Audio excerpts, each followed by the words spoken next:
Hey, what's up, everybody? This is DJ Keo, and I have to make an addendum to my Nicki Minaj video that I put out this week. Normally, I don't do a video about a video like this, but the comments was driving me crazy, and I think it needs to be at least expanded upon. So this is my attempt to do that here. I am not an outsider troll. I've been in the music industry for a long friggin' time. So when I talk about this stuff, it's not as just a bitter DJ or whatever like that, or somebody who's not accomplished anything. That's not the case here at all. So I gotta stress that first of all.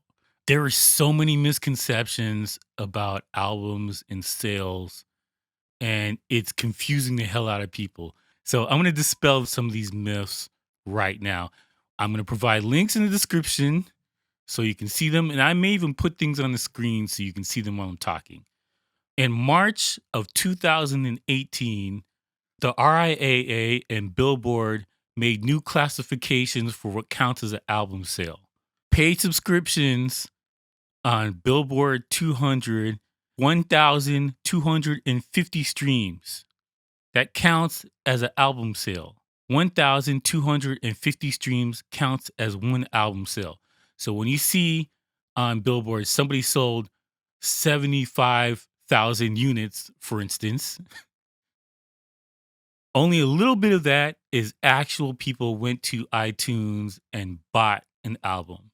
The rest of that number is strictly streams. And it takes 1,250 paid streams to count that. So I'm talking about Tidal, the paid version of Spotify, Apple Music. Now, the free streams here, your YouTubes, your free Spotify, this kind of stuff. 3,750 streams equate one unit to Billboard now. When I see people say, well, she made #2 on Billboard. That's amazing. No, it's not amazing anymore. And the reason why I separate these two is because it takes no effort to rack up streams. You can buy them, you can pay for it to put it in a playlist, or you can just fall asleep and have YouTube running in the background playing a certain artist, and those counts as streams here. So when artists make it onto Billboard, it is worthless. It doesn't mean anything. It's not a unit of success. And I think that's the biggest problem with when I made that video talking about Nicki Minaj and where I think her career is going. People were only looking at it as past success as an artist, and people were looking at, well, she's getting a bunch of streams, and I went on her YouTube, and one song got 3 million views. Okay, that's awesome. Now divide that by 3,750 streams. So that 3 million divided by 3,000 is not a lot for an artist of her caliber who sold double, triple platinum albums. To go down to that and have to count the free streams to make up the units, not good. Not good at all. The thing you got to understand here about artists is that music is worthless now. To use it as a gauge only to say that somebody's doing great or somebody's not doing good is not a good barrier. I look at all the other trends. And the other thing too that I noticed is that all the comments in the Nicki Minaj video, they do not mention Cardi B. I'm like, this is an 800-pound gorilla sitting in the room. How do you not mention this when you're talking about, Nicki's still on #1? Like, how? How do you not mention this? So when he's like, Meg Thee Stallion didn't sell that well. Okay, that's great. Meg Thee Stallion is not the 800-pound gorilla in the room. We're talking about a person that interviewed the president of the United States. She's on a different level from everybody else right now. We're talking about a person that gets the Vanity Fair articles and interviews, the one that gets the Vogue articles and interviews. That used to be Nicki. Nicki doesn't get those anymore. And so I'm looking at the wider picture here, and I'm like, I don't know, man. This doesn't look on the same caliber. Now, and here's the other thing. It's not to say that Nicki is instantly going to be homeless and sell. She's going to go double wood and her albums are not going to. That's not the case at all. There's precedent for all of this, all right? I think that people who just started listening to music yesterday don't understand this, but okay, I'm gonna go back, and I'm probably gonna date myself, but I'm gonna go back to there used to be a little group called Guy, and in the group, you had a producer Teddy Riley. He used to say "yup yup" all the time. There's a lead singer. His name was Aaron Hall. Aaron Hall. When I say he was the god emperor of R&B music, that guy was the king. Up until a little time when this group came out, it was called Public Announcement.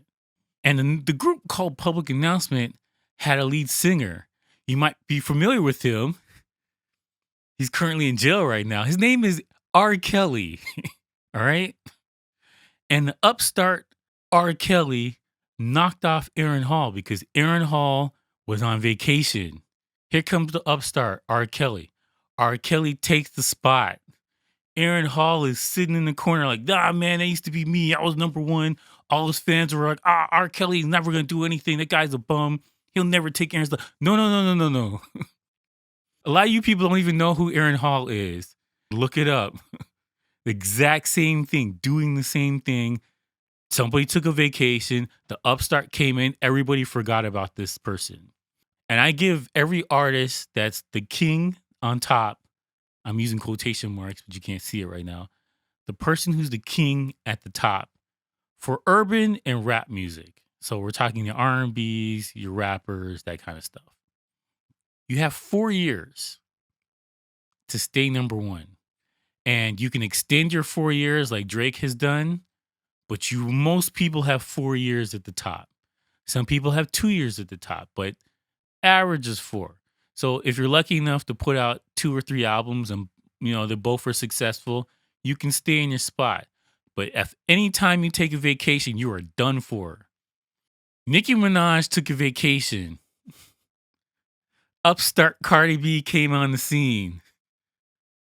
Sells pretty good. Gets all the national attention. Has all of the oxygen sucked out of the room. Nicki Minaj fans are like, but she's still the queen. And again, there is precedent for all of this stuff. Ja Rule's King of the Castle. He has multi-platinum albums in a row, just in a row. Now, when 50 Cent came out, everyone was like, 50's clowning this guy. Ja Rule came back out with the album right after that. And this is my point. When you look at success isn't limited to just album sales. Ja Rule came out with the album after 50 demolished this guy's career. And he still went platinum. When he said like, somebody's just doing well. Oh, that was great. That's great. What happened after this album? Downhill. Not even a little bit of a slope. It was straight downhill. The fans can pull this boulder up the mountain and make this thing a thing. And then after that, they're all going to leave and fall off and move on to somebody else. And this is what's going to happen to Nicki Minaj. Now, when it happens, that remains to be seen, but it's coming. And let's not pretend like she hasn't been putting out singles. Megatron came out, was like 2 years ago. It just did okay. I'm talking about from a cultural phenomenon. As a DJ, I look at this stuff and I'm like, well, I can play it, but it doesn't get as much of a reaction from Cardi stuff. Nicki used to be the artist that normies knew who she was. And they still know who she is, but her music, if they do remember, is from an older time. It's not current music. And that's why I'm like, this doesn't look good. I've seen this happen a bunch of times. It happens over and over. And this seems to be playing out like clockwork right now. So we'll see. Everyone's got this emotional attachment to what she did in the past, which is great. I never took anything away from her. I was trying to be clear in my video that I've never been a huge fan of hers, but I have listened to her music and I play her music whenever I can because she has some really big hits. So like I've never been like anti Nicki. That's not people don't. I think people got a misconception about like I don't have a dog in the fight. If there's a person that I personally loathe, and my client asks me to play her music or his music, I'll be like, all right, cool. I don't care. I don't have a dog in this fight. It's irrelevant to me if she's successful or not. I just looked at this thing and I looked where it was going and I asked the question, where are these trends going? The trends look like they're heading south. Taking time off as a rapper is a terrible thing to do. And again, because I made the analogy of the high school, you have your people who came in as fans in the freshman years, your grade nines for people in America, I don't know how old that is. Uh 14, 15. I don't know. I can't remember high school. It was a long time ago. But like you have your people who came in as a freshman and they grew up with you and they went through high school and they liked your music. And then they go to college and they stop listening to you. Now you have your super fans that are gonna still have your posters on their wall and get a tattoo and whatever craziness, whatever. But generally, once the people get out of the high school years and go to the college years, they find other types of music. I thought the analogy of the high school kind of makes sense for a lot of these artists because they have young fans. When as they grow and mature, their fans fall off and they get other interests. Cardi has her young fans right now, and as they grow and mature, they're gonna have other interests. But it's a literal gap of maybe 4 to 5 years that people have if they're able to put out albums and be successful. Cardi hasn't been she hasn't been putting out albums, but she's been featured on every damn song you can find and big superstar songs she's been on. She did a song with Maroon 5. Like, come on, man. Like, like we're past the crossover phase here.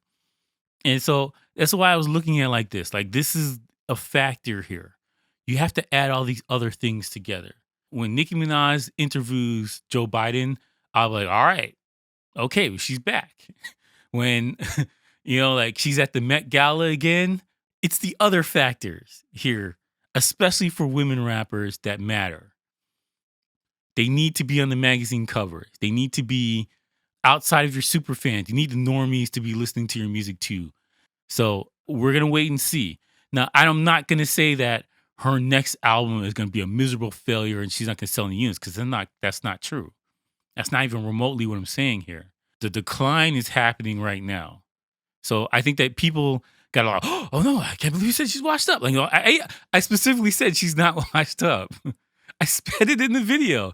This is the one thing I hate about YouTube is that people get hung up on their thing they get mad about and they instantly, they stop listening to the video and start typing. Listen to the end of the videos before you have an opinion about something. Just in general, that's just you should always do that because you could mishear something, or you could have got the wrong impression and is later clarified in the video or whatever. Listen to the whole video, and also let the ads play. I'm just kidding, but like you listen to the whole video before you form an opinion about something. I made it clear I am not a noob in the music industry. I just have an opinion about how this thing is going, and it looks bad. But you know what? I could be wrong, and I'll freely admit that. I could absolutely be wrong. So we'll see.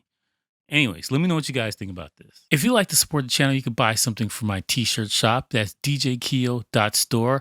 I simplified the address and made it easier to find, as well as you can buy something from Instagram, djkeo_. My store's there, as well as on my website. I appreciate everybody who supported the channel through the years and got new designs and new stuff is coming soon. Link is in the description as always. And I thank you for watching and peace out, bitches.